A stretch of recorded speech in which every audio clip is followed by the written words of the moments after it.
Hey, welcome back to the Think Bigger Real Estate Show. I'm your host, Justin Stoddard. As you know, my mission and my passion is to help you think bigger. When you think bigger, great things start to happen. Your business grows and the options and impact that you can have in this world also grow.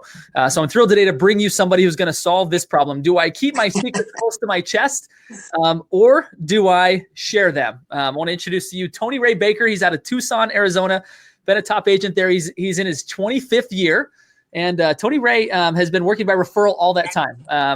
The cool thing that I want to highlight about Tony Ray, I'm sure there's tons of things, but the thing I want to talk about is that he does a lot of teaching and instructing. And I think you and I are kindred spirits in that regard, Tony Ray, because I love giving away knowledge via teaching. It's one of my favorite things. That's hence the birth of the Think Bigger Real Estate Show is how can I find people that help me and others be able to share knowledge with the world. So first and foremost, before we get into specifically what you do to teach, I want to thank you for taking some time to pour into the Think Bigger Real Estate audience. Yeah, man. Thanks for having me. I appreciate it. Yeah, total pleasure. Total pleasure. Tony Ray and I crossed paths and had a conversation. It's been probably 30 days or so ago, maybe a little less. And his energy is just fantastic. Just the kind of guy that I could see in front of a group of people that would just really excite them. So Tony Ray, let's get into talking about what you do to teach. Obviously, you're a high-producing real estate agent. You do that by referral. But in addition to that, you teach marketing and advertising to real estate agents, which is interesting, to referral partners, other business owners. And then, of course, even you're always teaching to your sphere as well. Talk to us a little bit about the class that you host on a monthly basis. What does that look like? How many people come, et cetera? So we do two different classes, actually. Once a month, I do a trolley tour of Tucson, and we take out 40 agents and we show them the area and we show them city and development and what's going on. And then I do a class for usually about 90 to 100 agents show up at the Association of Realtors in Tucson. And that class is dirty down like marketing, anything we can do to give them guerrilla marketing that is low cost but really effective to help them understand how to get more clients and how to do more business. That's a 3-hour class. So and that happens every month as well? No, so that I alternate those. So I do trolley 1 month and then I do the big class the next month. And then I, of course, inform both how to get to the classes to keep them on track. Tell us, Tony Ray, how big of a city is Tucson? I know it's grown a lot and it's growing really rapidly. Yeah. Tell us like how big and maybe how many real estate agents so we can kind of get our arms around what you're doing here. I don't know how many agents we have currently. I know at my office alone, which is the largest local office, we have probably about 900 agents. Wow. At our office. There is about 1 million people with Tucson and our little suburbs. Okay. And so there's probably, my guess is if they did a count now, there's probably about 600,000 in city proper. Okay. Then Tucson's one of the fastest growing cities as usual. It always has been. And there's an estimated 200,000 people moving here in the next 4 or 5 years coming. So you're very similar in size to Portland, Oregon, where the show's based out of, which is really, really interesting. So here, to put it in perspective, we have about 8,500 agents. So my guess is your numbers are probably similar. So, and 90 to 100 agents a month, you're instructing them and essentially giving away best practices that are working for you and your business. Yes. Yep, absolutely. Has there ever been a time where you thought to yourself, I can't give away my secrets. This is my competition. I can't teach them exactly what I'm doing or they'll beat me at it. My market share will go down as a result. Did those thoughts go through your head and how did you overcome them or how have you overcome them? No, they don't go through my head. I've never believed in scarcity, but I've always believed that there's plenty for everybody. And I also truly know that if you and I go head to head for the same listing and you get the listing, I didn't lose that. They were just a connect for you. Yeah. And it shouldn't have been a connect for me. I truly believe that we're supposed to have the right connections. And I don't work with clients that we can't help and that we don't have a certain level with. So for me, teaching others to do what I do, it just means that maybe one of the people that come to my class may get a listing that I didn't, but they deserve that listing. They were the ones that connected with the client.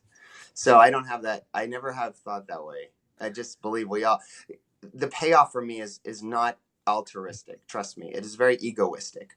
When I get to teach to the agents, right? When I get to be with them, my transactions are much nicer. We have a level of respect when they call and we're going through the process. We know each other. They have a level of respect for me. There's appreciation. It makes my life beautiful, much better than if I was disconnected from the agents. So you're, So, yeah. so this isn't just like you being Mother Teresa. Like this is, No. like this is a very strategic business move on your part, and you've simply found that your business is actually bigger, better, and stronger by having that abundance mentality.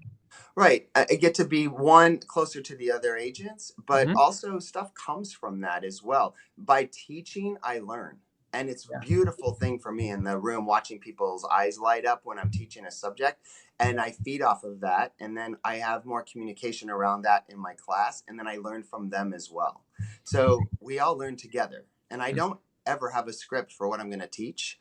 I know, like, my class this week is going to be on video and social media, but I have no idea where that's going to go. I have no laid out script for that. I will teach for 3 straight hours on everything I know, and I don't know exactly what will happen by the end of that day. How much? It's incredible, man. You are a big thinker. Again, the purpose behind the show isn't just to have people build big empires, right? Although it tends to happen when people are big thinkers.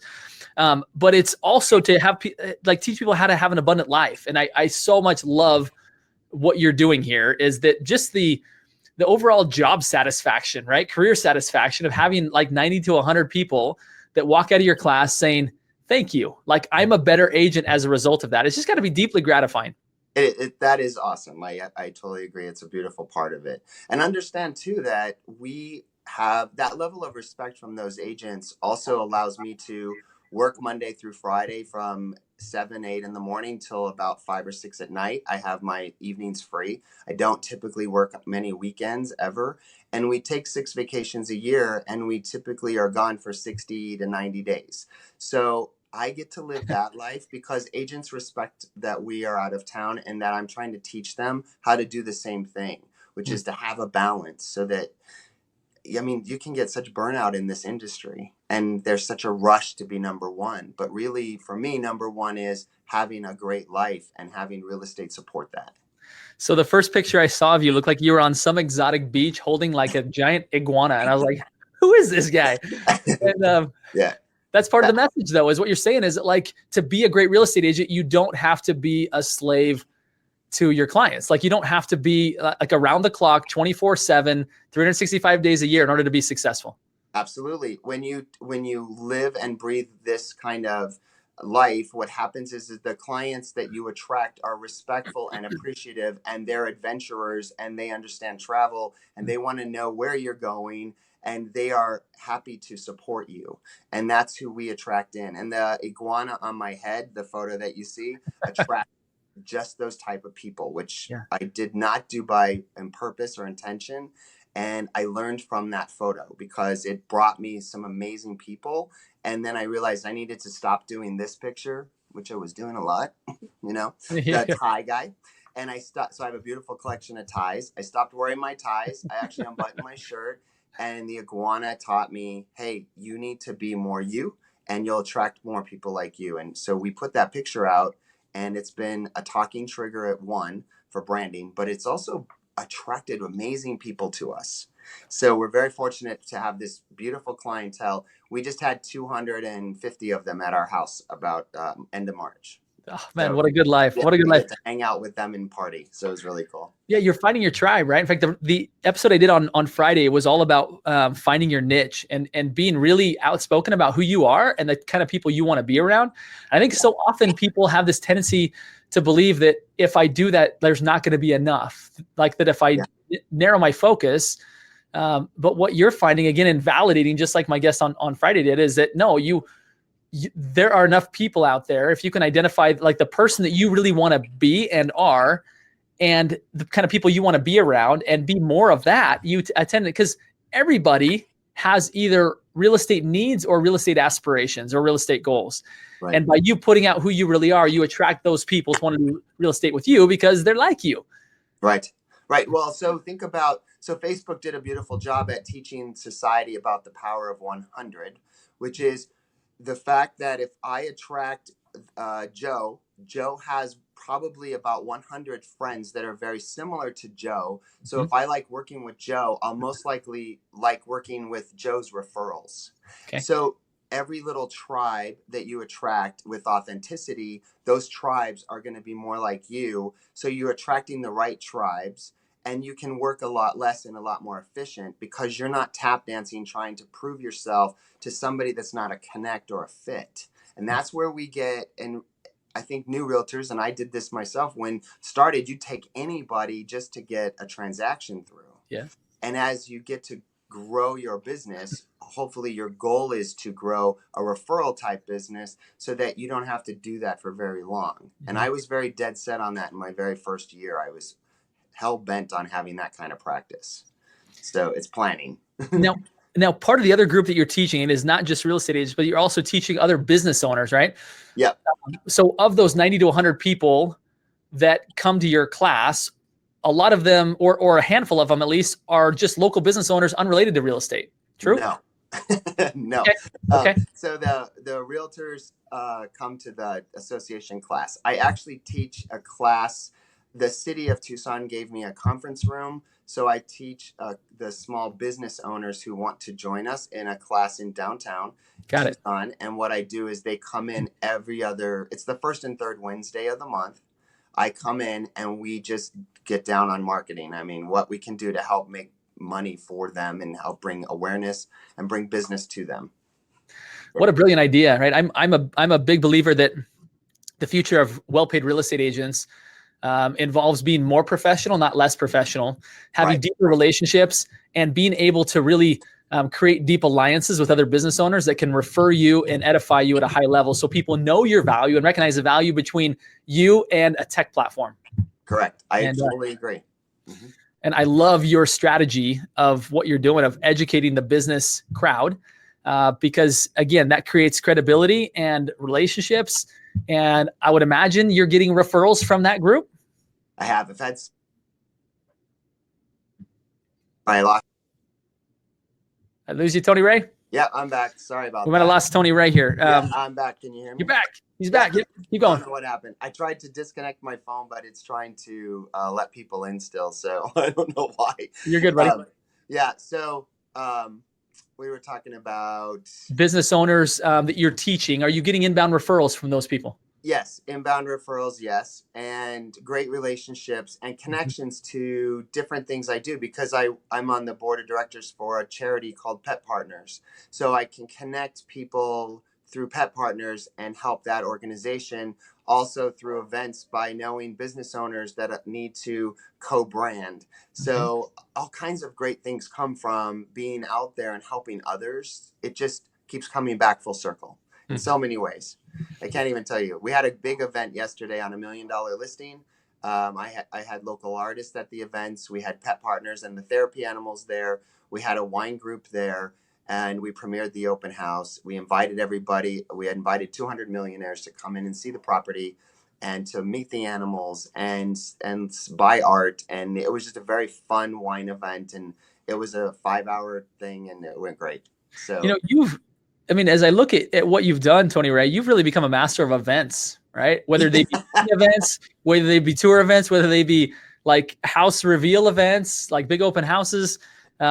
You've really, and at a lot of those, it sounds like you're teaching and instructing, but you've really honed in on the power of getting people together to learn together, to celebrate and have fun together, right? I mean, there's a common thread here that's powerful. Yeah, absolutely. And it is events, but more every time I do something, I think, how can I help others and who can I help in this, whatever I'm trying to do? If I was going to I don't do open houses, but if I was going to do an open house, my goal with every open house would be, I don't want to just sit there for 3 or 4 hours and hope somebody walks in that door. So how can I aggressively go out and make something better happen? And who can I help in the process? So who can be part of this? A lot of times people pair up a loan officer, for example, and have them there, but still you have 2 people sitting in an open house. So what can we do to make that open house an actual mini event? What can we do to bring people in? How do we get help to therapy animals or another charity or something. Mhm. We raised money yesterday for and probably picked up a couple of volunteers for the pet company, the pet partners. So that's a really cool thing that happened. Such a cool thing. Yeah. I'm such a fan of you and what you're doing, Tony Ray. I want to end with this signature question that I ask everybody that comes on the show. You're a big thinker, clearly. What is it that you do? What's an activity or a practice that Tony Ray does on a regular basis to be sure that you continue to expand your possibilities, to continue to be a big thinker? What does it look like for you? An activity that I do? Yeah, just some either regular practice, one thing that you say, in order to continue to think bigger and to expand your own possibilities. What's something that you do on a regular basis? I practice mindfulness, and I didn't realize I was doing that for a very long time until I just saw a little book called Practicing Mindfulness, and it was funny because it spoke to me, and I started reading, and I said, "Oh my gosh, that's the things I'm doing," and that is not being stressed out by the daily stuff, making sure I outsource that and have somebody else taking care of paperwork and things I shouldn't be doing, so that I could be in the moment right now with you and listening and paying attention, because doors are opening all around you at all times. And if you're not in the moment, you'll miss them. And so practicing mindfulness is super important, because then when you're in that zone, you can actually pick up on the things you can do to make things better for others. And it all comes back. It's an amazing practice. It's really powerful. I think there's an underestimated cost of when people have too many commitments. They're in front of somebody, yet their mind is thinking about all the things that they have to do, right? The paperwork that needs to be done. Whereas, like you said, you start to delegate other things, get things off your plate, and you can actually be present. Man, absolutely. Powerful lessons. Tony Ray, I am so appreciative of you coming on the show here today. I want everybody who's absolutely loved what this man has shared, I want you to take a look at a website that should be live by the end of this week. It's Tony Ray's Marketing on a Dime. So the stuff that he's teaching Tucson business owners, Tucson real estate agents is going to be available via broadcasted video or recorded video that he's going to be putting on there for people to listen to. Such a great way to give back to even larger audience, larger community. So be watching for that. If you're by chance watching this episode not live, there's a good chance that you'll see it at a time when this website's up. And then tell us again, the website, just if people are looking for a great agent in Tucson, Arizona, tell me the website of your actual listing and selling business. Okay, it's ctucsonhomes.com, which is SEE Tucson, TUCSON, HOMES.com. And if they want to email me, I will absolutely put them on a list to let them know when we launch that video page, so they can start watching my classes. Yeah, that sounds great. What's your email? Tell us your email. It's Tony Ray, TonyRay at ctucsonhomes.com. Perfect. Yeah. Tony Ray, thank you again so much for all you've contributed today. I'm so excited to have you as part of my network. You've impacted me in a great way, and I know this audience as well. So big thanks to you, and I look forward to our next conversation. Yeah, thanks for having me. Have a great day.